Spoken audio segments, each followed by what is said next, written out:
G'day to the Tesla Australia New Zealand Powerwall group.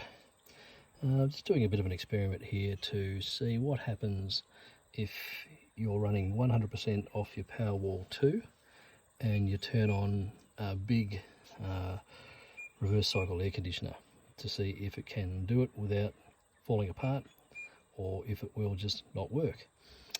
So the experiment is to turn the power off, as was suggested to me. I should give that a try. So I'm just going to go to the mains here and turn the mains off.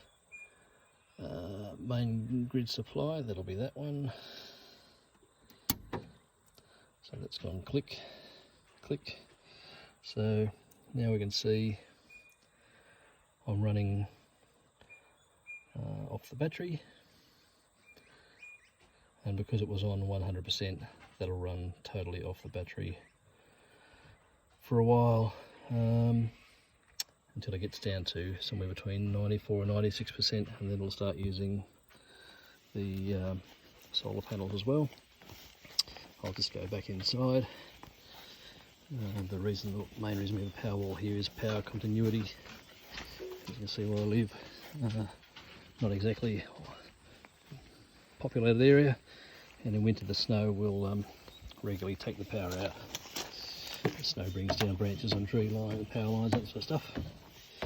Anyway, so I'm just going to go inside now. We've got two reverse cycle systems here.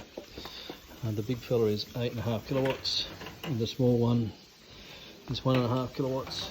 So let's try the experiment on the big one, so that that person that was asking about can you run reverse cycle, they should be able to see with the big system if that can work. So this is a Mitsubishi, it's about 2 years old. So let's turn it on and see what happens. Beep, got 24 degrees on cold.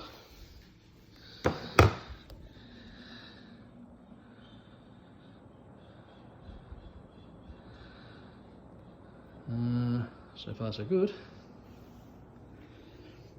Let's just watch this ramp up and see what happens.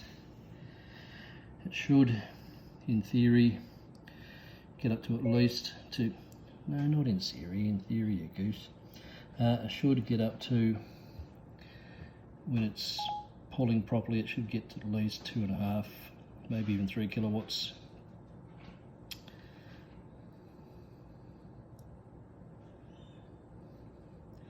But they can take a few minutes. So I don't know if this has got what's called soft start or whatever they call on it, but it's only about 2 years old. So I didn't get that. Could you try again? It's okay, Siri, have a rest. I'm not sure I understand. So I think so far it's still ramping up, because this time of day we're only using about 200 watts now. We've got 500, 600 watts, but we've still got power in the house. This is still working. Not that hot here, 27 degrees, so no real need for air conditioning anyway.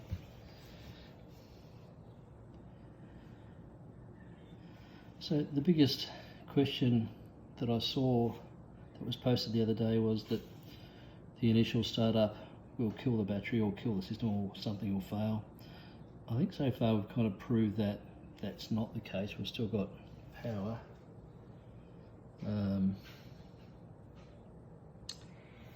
Yeah, power's certainly still working. Got television. Yep, television. So, yep, turn the telly on. So we've still got power. This thing will be ramping up however long it takes, but it's already starting. I can feel the air is already getting quite cool coming out of that now. So it's a inverter system, so they're very, very clever with the way that they use power anyway. Yeah, so it's slowly ramping up. Like I said before, the most I've ever seen it draw is about 2.5 kilowatts. That's on a really freezing, like below zero type morning, or up into the high 30s when you're trying to bring it down into the 20s. I've seen it draw 2.5 kilowatts, 2.7 maybe, but yeah. So I think we can safely say that myth busted, that if you've got a modern reverse cycle, it might be able to handle it. If you've got an old box in the wall, you know, the old when they used to measure it by horsepower, maybe when it just goes clunk and all the lights fade sort of thing, that might be a different story. I know I won't be able to test that. We haven't got anything old here, it's only a new built house, only 2 years old. So anyway, hopefully that test will help you. Have a great day.